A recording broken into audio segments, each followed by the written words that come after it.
shock nel vedersi di fronte il ladro in camera da letto, parla il proprietario della villa di Banne sul Carso, visitata da un ladro mascherato.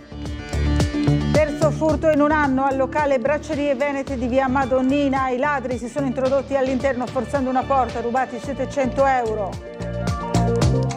Non si fermano le ricerche dei 3 giovani scomparsi nel fiume Natisone dopo essere stati travolti dalla piena, rintracciato il cellulare di una delle ragazze.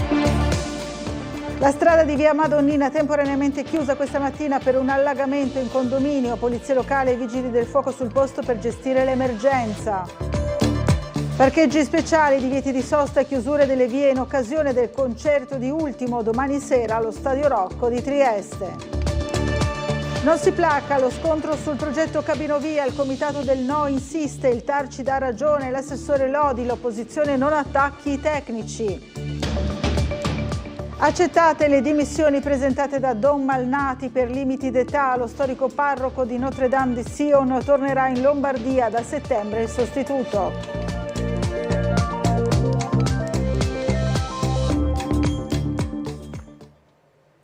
Buonasera dal telegiornale di Tele4. Un ladro in casa in piena notte con il volto coperto da una maschera è ciò a cui si è trovata di fronte la coppia di triestini che risiede in una villetta di Banne. Ai nostri microfoni ha parlato il proprietario dell'abitazione. Sentiamo. Io sì, sono scosso, poi ovviamente entrano più magari i rimorsi di quello che avrei potuto fare o non avrei potuto fare.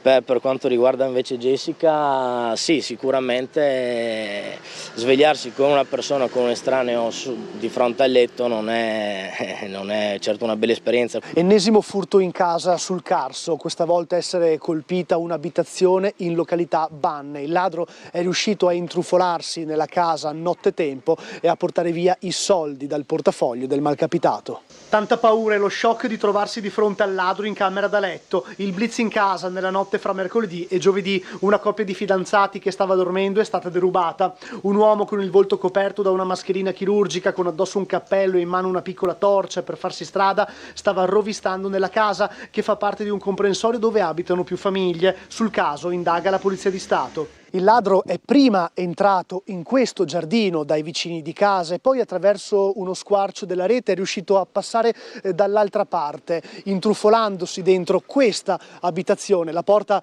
era aperta, il ladro non ha avuto problemi quindi a entrare e a mettere a segno il colpo.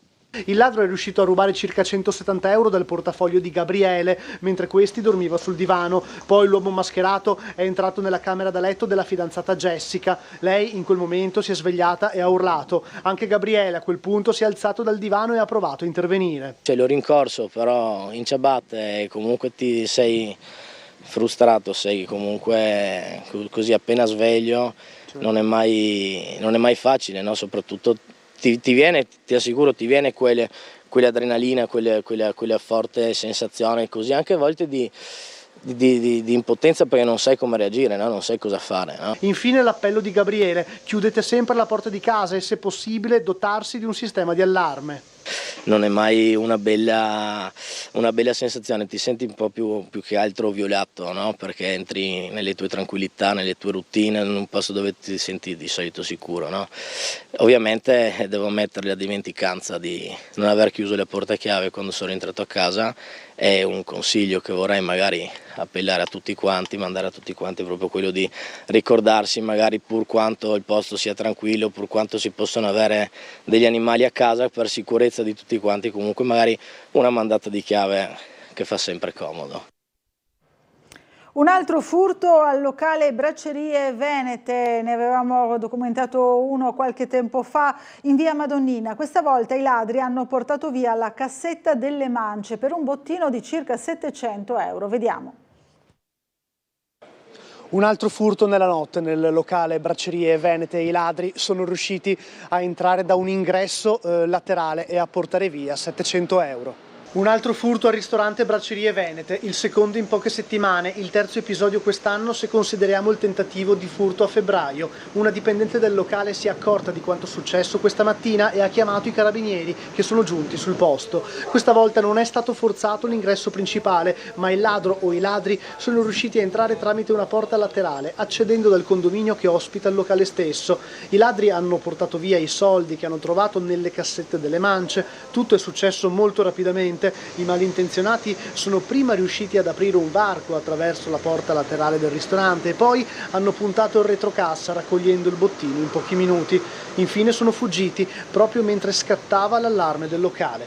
Nelle prossime ore i carabinieri visioneranno le immagini di videosorveglianza del ristorante che potrebbero aver ripreso i ladri in azione.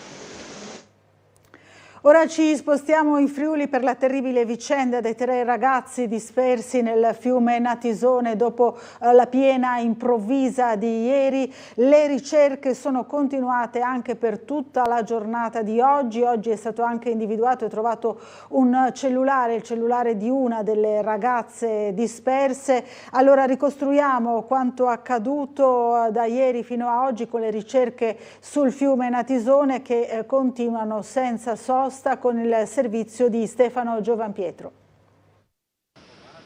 Da quelle maledette 13:30 di giovedì 31 maggio tutto il fiato di un'intera regione è sospeso per la situazione di 3 ragazzi travolti dal fiume Natisone. Una serie di cause li ha portati a essere nel posto sbagliato al momento sbagliato. Patrizia Cormos, ventenne di Campoformido, dopo aver sostenuto un esame all'Accademia delle Belle Arti, si è recata con l'amica Bianca Doros, 23enne di origine rumena, domiciliata a Udine, ma attualmente in Romania con il fidanzato, ultimo identificato, è Cristian Casian Molnar, 25enne rumeno, residente in Romania e non in Austria come inizialmente si pensava. Erano arrivati dall'Austria, lui e Bianca, dove erano stati dal fratello di Cristian e si erano recati poi a Udine, dove la stessa Bianca doveva salutare la famiglia, ivi ancora residente. La voglia di scattare qualche foto suggestiva, poi il panico, almeno stando a quanto raccontato da alcuni testimoni, con la situazione iniziale non compromessa, ma il tempo perso per paura di non trovare il guado giusto che gli è stato fatale. Poi il resto è noto, con l'abbraccio, tutti insieme, l'acqua che li travolge e le corde dei pompieri mancate. Operazioni che sono continuate tutta la notte, la ricerca sospesa, solo l'attività aerea ripresa poi alle prime luci dell'alba,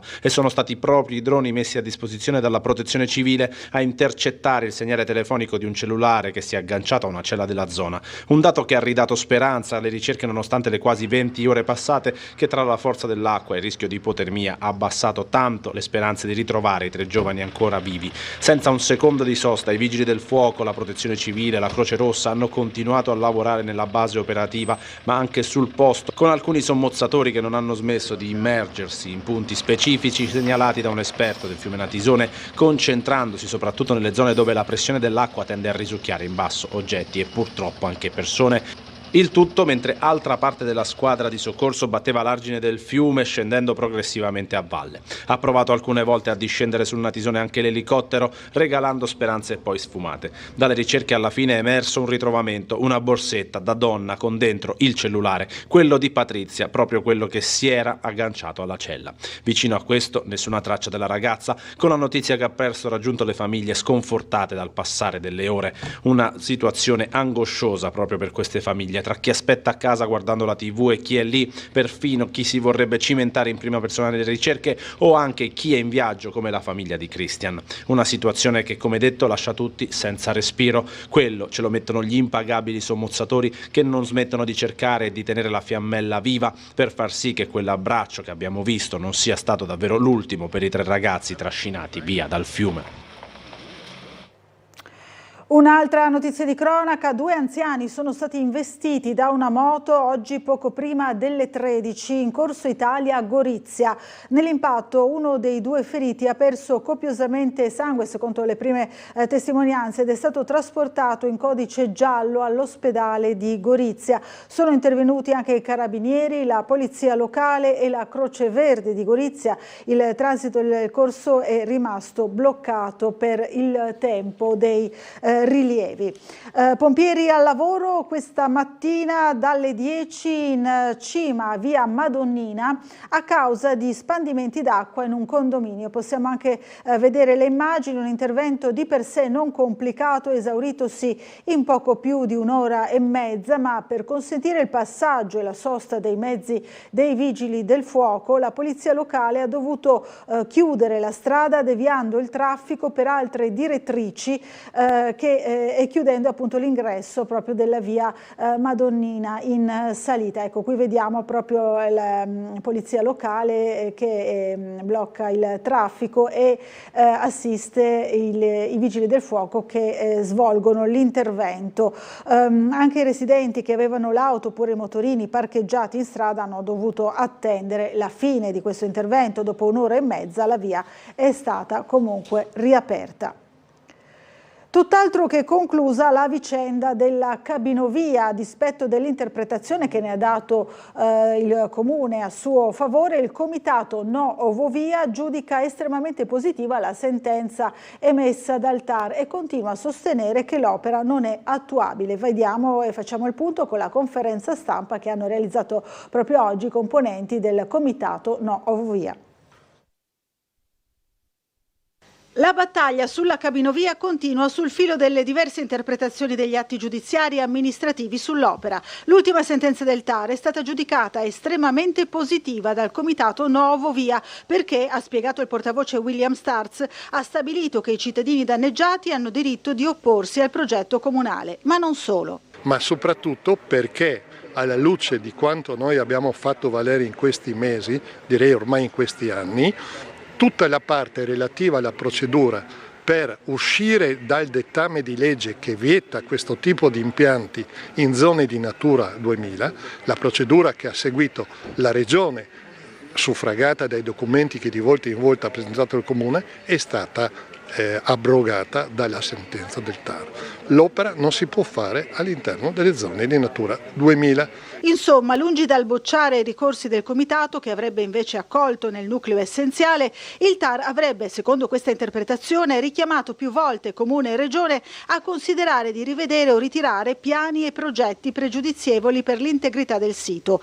In sintesi, al momento attuale il divieto di legge per l'opera resterebbe assoluto, il tutto a prescindere dall'ultima delibera della Regione sul procedimento di valutazione vinca, che il Comitato non esclude di impugnare. Ci siamo consultati con i nostri legali e qualora la Regione non ritiri la delibera, di sicuro la impugneremo e andremo avanti. Voglio ricordare che al DAR sono sospesi ancora 2 ricorsi fatti da altri residenti e dalle comunelle e un ulteriore ricorso che abbiamo presentato noi, quindi andiamo avanti, noi non ci fermiamo e speriamo che si fermino gli altri e che si chiuda questa penosa vicenda che impegna risorse finanziarie e umane consistenti già da troppi anni per fare un buco in acqua. Le dichiarazioni sempre sulla cabinovia del dirigente comunale Bernetti sulle perplessità in merito all'impatto ambientale della cabinovia non sono andate giù all'opposizione. È intervenuto a proposito il capogruppo di Adesso Trieste in Comune, La Terza, al quale ha risposto l'assessore ai lavori pubblici Lodi. Vediamo. L'ingegnere Bernetti è un tecnico, un ingegnere del Comune di Trieste, un dirigente. Invito l'opposizione e la politica a confrontarsi con i politici e a non scendere nei piani tecnici. L'ingegner Giulio Bernetti nel mirino dell'opposizione dopo l'espressione un po' più colorita di sciocchezze con la quale ha definito i dubbi sull'impatto ambientale della cabinovia nel corso di un convegno elettorale in Portovecchio. Un comportamento inaccettabile del dirigente comunale, attacca il capogruppo di Adesso Trieste, La Terza, su un procedimento ancora in corso, ma soprattutto rincara da parte della giunta di piazza che autorizza un dipendente pubblico a intervenire nel dibattito politico e l'assessore Elisa Lodi respinge al mittente le accuse. Trovo di non buon gusto attaccare un tecnico del Comune di Trieste, una figura professionale che seppur in una maniera colorita fa riferimento a continui comunicazioni dai comitati e da anche altri esponenti politici che non corrispondono ai fatti. Il Ingegner Bernetti si è riferito a una relazione dell'Università di Udine e quindi agli aspetti tecnici dell'iter poi che porterà all'approvazione del progetto della cabinovia. Invito quindi infine gli esponenti politici di rivolgersi ai tecnici negli uffici, a chiedere informazioni agli uffici e non solamente attraverso salotti televisivi. Questa polemica è superficiale e deve assolutamente rientrare rimettendola sui binari giusti. La politica si confronti con la politica e lasci fuori gli aspetti puramente tecnici che non ci competono. Allora, passiamo ora all'evento di domani a Trieste, il concerto di Ultimo, modifiche dei parcheggi in zona Valmaura, divieti di sosta, variazioni alle linee degli autobus, tutto in vista appunto del grande concerto del cantautore romano domani sera allo Stadio Rocco. Facciamo il punto con il servizio di Marco Stabile.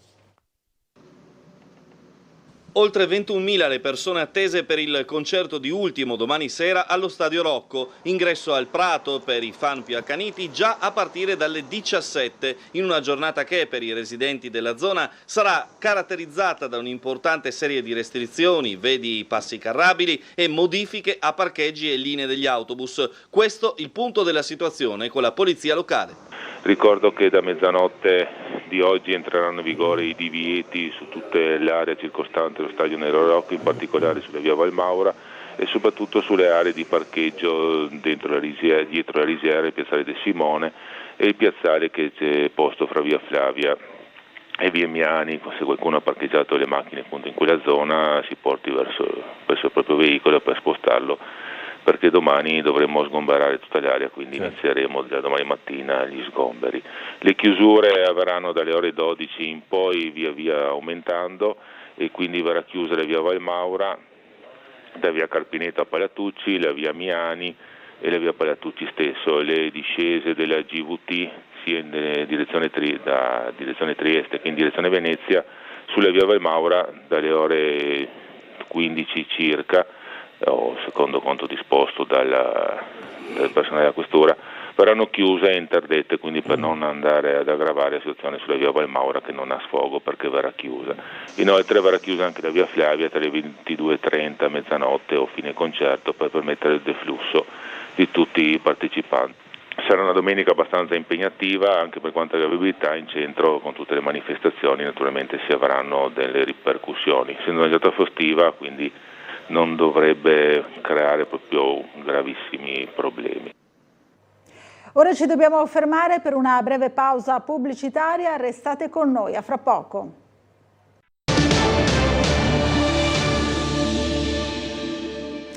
Riprendiamo il telegiornale tornando alla campagna elettorale in vista delle prossime europee. Il vero federalismo non c'entra nulla con la riforma Calderoli, lo ha detto oggi Alessandra Guerra, candidata alle europee per Pace, Terra e Dignità, è già presidente del Friuli Venezia Giulia, ospite oggi a Tele4 a Sveglia Trieste. Vediamo.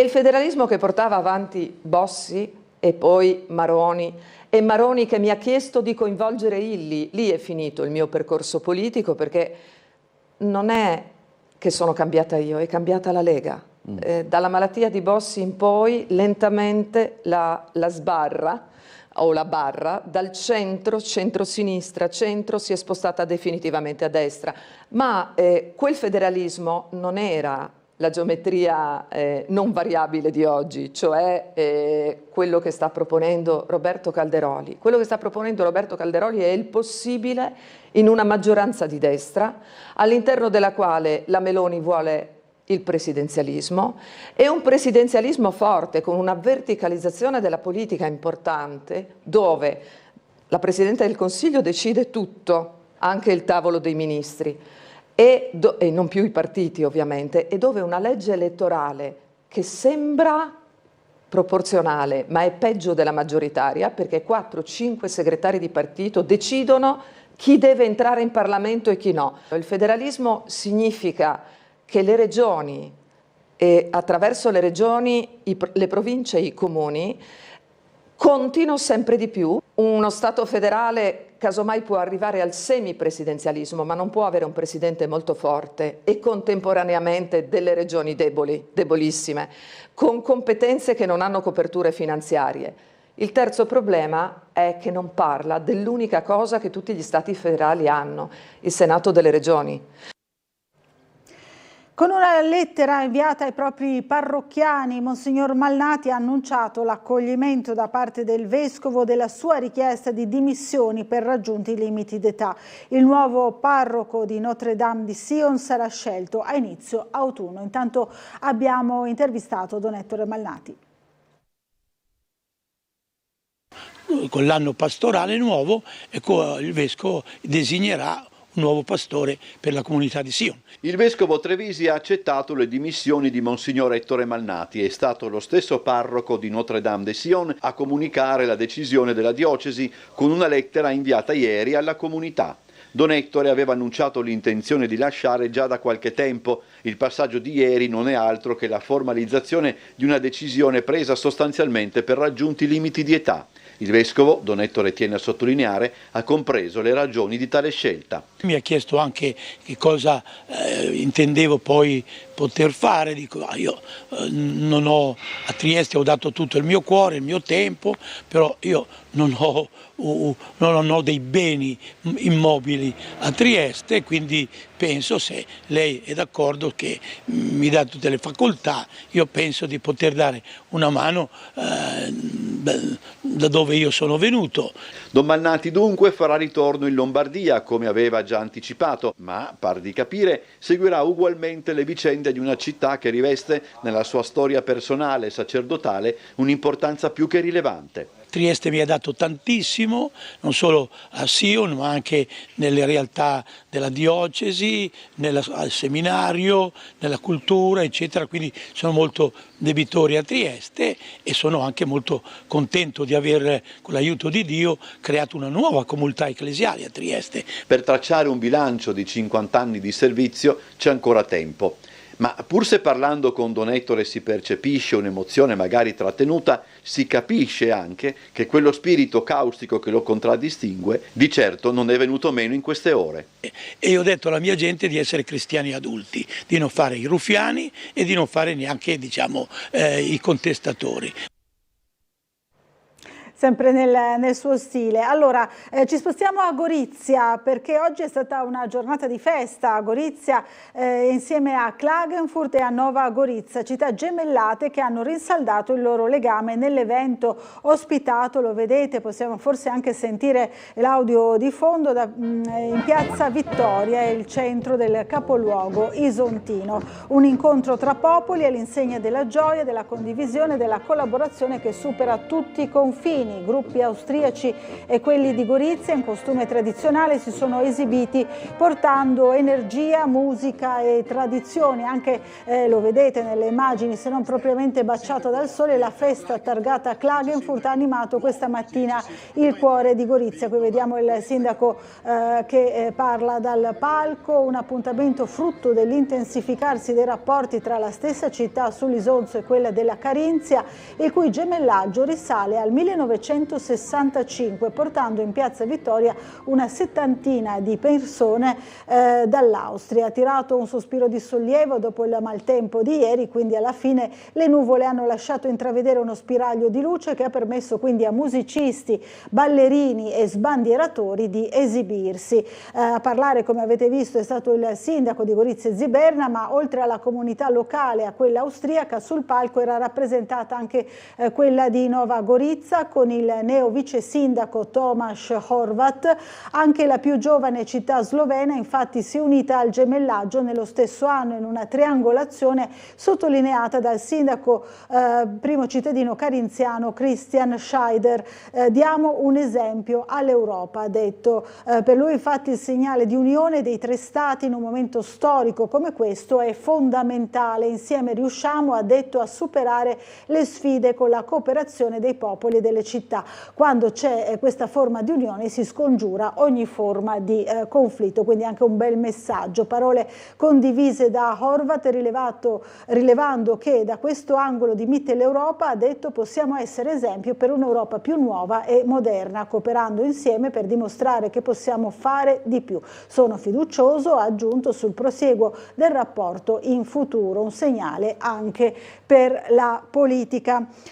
Quindi questa è la giornata di festa, mentre dal 14 al 16 giugno in piazzale Straulino qui a Trieste sulle rive andrà in scena l'iniziativa A Canestro per la ricerca, nata su iniziativa del playmaker della pallacanestro Trieste Stefano Bossi. Vediamo il nostro servizio. Sostegno alla ricerca sul cancro, prevenzione attraverso l'adozione di comportamenti salutari, 2 giorni all'insegna del basket, tanti momenti di gioco e intrattenimento per tutti, sono solo alcuni degli ingredienti dell'iniziativa ideata dal playmaker della pallacanestro Trieste Stefano Bossi a supporto del Comitato Friuli Venezia Giulia di Fondazione AIRC e con la collaborazione della Regione Friuli Venezia Giulia, Promoturismo FVG e il Comune di Trieste. Noi come atleti della pallacanestro Trieste sappiamo che abbiamo un bacino di utenze di pubblico notevole, quindi viste le nostre storie personali, soprattutto quella di Stefano in particolare, siamo portati anche a sensibilizzare, grazie anche all'aiuto della pallacanestro Trieste stessa come società, nella figura di Michael Arcieri, che ci tiene molto a questi progetti sociali, il fatto di sensibilizzare le persone alla ricerca e di portare avanti questa idea, perché comunque sappiamo quanto sia importante e quanto lo sport possa essere, oltre veicolo di salute, se praticato, anche veicolo di messaggi se poi diffuso in maniera corretta. Sabato 15 e domenica 16 giugno il programma delle sfide prevede un torneo 5 contro 5 categoria Under 17 maschile, un torneo 3 contro 3 categoria senior maschile e femminile e una speciale partita 5 contro 5 Memorial Dario Bossi, in ricordo del padre del campione triestino. Accanto ai campi da gioco eccezionalmente allestiti in piazzale Straulino saranno organizzate diverse attività come le gare di tiri liberi per misurare la propria abilità sotto canestro, la distribuzione delle magliette dell'evento per gli appassionati o il trucca bimbi per i più piccoli. La realizzazione di questo evento è partita da lontana, ma pian pianino si sta delineando verso il 14, 15, 16 giugno le date ufficiali. Per noi è importantissimo, come diceva anche Francesco, di entrare nel tessuto sociale e fare delle cose positive al di fuori del campo da basket, e per noi appunto sarà un orgoglio vedere la città che risponde in maniera positiva a una tematica come questa. Ci tengo a ringraziare appunto mio fratello, che è la motivazione per cui tutto questo è stato fatto, per lasciare qualcosa come il memore che sarà per mio papà e nostro papà, e la pallacanestro Trieste per averci dato il supporto. Ringrazio apertamente anche Italy, che ci ospiterà nella serata di gala il venerdì 14 giugno, e quindi non ci resta che vederci tutti assieme a piazzale Straulino nel parcheggio adiacente a Italy.